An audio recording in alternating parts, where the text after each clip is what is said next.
आस्था का सैलाब उमड़ा हुआ तमाम घाटों पर देखा जा सकता है।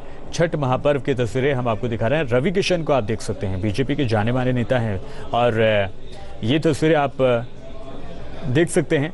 एक्टर के तौर पर सबसे पहले इनकी पहचान होती है रवि किशन, और ये भी पूजा में शामिल हुए हैं क्योंकि बिहार से इनका ताल्लुक है और ऐसे में बिहार का ये पर्व आज का नहीं, सदियों पुराना पर्व है जो पूरे देश में इसी तरह से मनाया जाता है।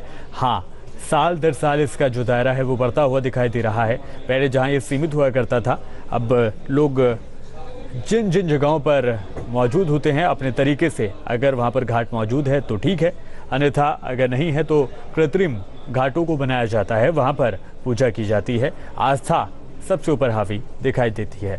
लगातार दीपक हमारे संवाददाता मौजूद हैं, गोरखपुर की तस्वीरें भी हमें वो दिखाते रहे हैं। दीपक, आगे क्या कुछ प्रोग्राम रहेगा? जी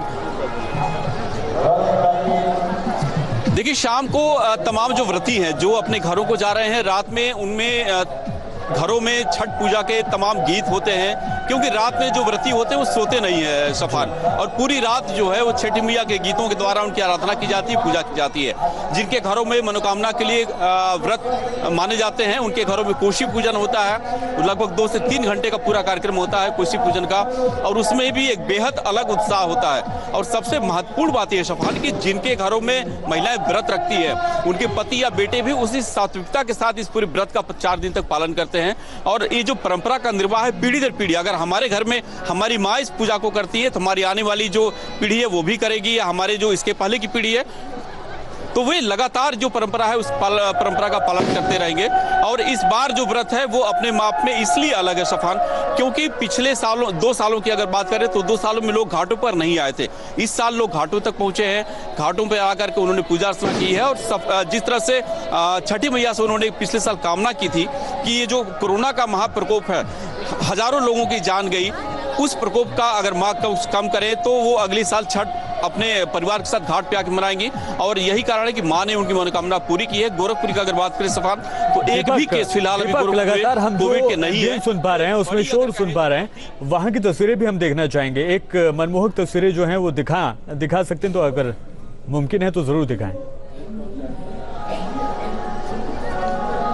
बिल्कुल, देखिए घाटों की तस्वीर की अगर हम बात करें तो घाटों की तस्वीर तो अब लगभग साफ हो चुकी है, क्योंकि घाटों पे कहीं कुछ आपको अब आदमी दिखेगा नहीं। हाँ, जो तमाम जगहों पे जागरण के कार्यक्रम हो रहे हैं, जहां जहां पे रात में छठ मैया के भक्ति गीतों के कार्यक्रम हो रहे हैं, तो वहां पे भीड़ जरूर नजर आ रही है। इसमें हम सूरजकुंड धाम पर हैं, यहाँ पे लोक गायक मनोज मिहिर का एक भक्ति गीतों का कार्यक्रम चल रहा है, जिसको सुनने के लिए काफी संख्या में जो श्रद्धालु पहुंचे हुए हैं। और ये जो कार्यक्रम है वो रात भर कई जगहों पे चलने वाला है। जितने भी लोक गायक हैं पूर्वांचल के खासतौर पे, वो आज छठ मैया के गीत रात भर गाते हैं, जिनको सुनने के लिए जो छठ व्रत रखी हुई महिलाएं या उनके परिवार के लोग वो रात भर जागते हैं, क्योंकि रात में जागना होता है। तो ऐसे में ये जो भजन गायक होते हैं या जो मंडलियां होती है बेहद कारगर होती हैं, और इनके जरिए लोग जो है अपना पूरा रात छठी मैया की आराधना में बिताते हैं। और ये कोशिश होती है लोगों की कि जब तक छठी मैया के गीत बजते रहें तब तक उनके अंदर जो उत्साह है, उमंग है, क्योंकि 36 घंटे का निर्जला व्रत बेहद महत्वपूर्ण होता है, बेहद कठिन होता है। तो उस व्रत का पालन किस तरह से करती है महिलाएं,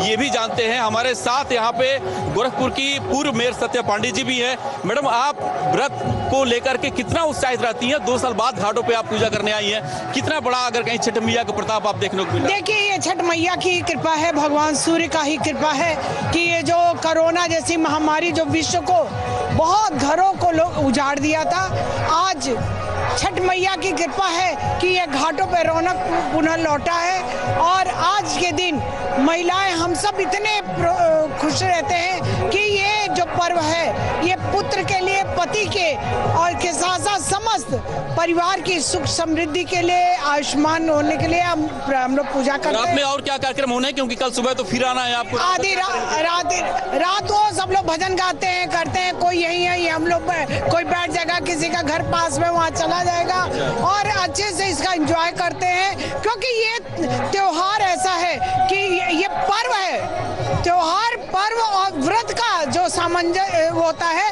औरों में तो देखिए कि खाते पीते रहते हैं, 36 घंटे का व्रत, और उसके बाद इतनी ऊर्जा ये आती कहाँ से है, सिवाय छठ मैया का प्रताप, सूर्य भगवान का वो ओज जो हम सबको देते हैं। ये माँ का आशीर्वाद है। आप भी व्रत रहते होंगे, परिवार में लोग व्रत रहते होंगे, कितना एक इस दिन का इंतजार होता है, क्योंकि एक कठिन व्रत होता है। उसके बाद मुझे लगता है कि हम लोग को साल भर से इंतजार रहता है। अभी आज खत्म होगा, कल से फिर इंतजार शुरू हो जाएगा, क्योंकि इतना पावन ये व्रत है कि क्या बताऊं, अपने पुत्र की रक्षा के लिए, अपने पुत्र की प्राप्ति के लिए ये हम लोग व्रत रखते हैं। और इतनी शुद्धता से इसका हर कार्य होता है। जो भी हम लोग घर में इसका प्रसाद बनाते हैं या जो पूजन करते हैं, इतने साफ सफाई से होता है। इसकी तैयारी हमको लगता है 20-25 दिन पहले से हम लोग शुरू कर देते हैं। तो ये बहुत ही पावन और सुंदर त्योहार है, बेहद महत्वपूर्ण है। धन्यवाद आप लोगों को। और ये व्रत का जो एक महात्म है वो अपने आप में बिल्कुल अलग है। दूसरे जो त्योहार हैं सफान, उनसे ये जो व्रत है वो बिल्कुल अलग होता है, क्योंकि इसमें एक एक चीज का ध्यान देना पड़ता है। साफ सफाई बेहद महत्वपूर्ण होती है, क्योंकि जो प्रसाद होता है वो घर पे ही उनको बनाना पड़ता है, कोई उसको जूठा ना करे। इसके अलावा जहाँ पे व्रत रखे जाते हैं, सामान रखे जाते हैं, वहाँ पे पूरी साफ सफाई होती है। और सबसे महत्वपूर्ण बात यह है कि जो व्रत का प्रसाद बनाया जाता है सफान, वो लकड़ी का जो वो होता है, ईंधन होता है, वो लगाया जाता है। चूल्हा हम परंपरागत चूल्हे पर नहीं बनाते, ईंट के या फिर मिट्टी के जो चूल्हे होते हैं वो उसमें बनाए जाते हैं। यानी कि पूरी तरह से प्रकृति को आत्मसात कर, प्रकृति के साथ जुड़कर इस व्रत का अगर कहें तो पालन किया जाता है। और 4 दिन का जो महापर्व है वो अभी अगर कहें तो कल सुबह जब सूर्य उदय होंगे उसके बाद से वो खत्म होगा।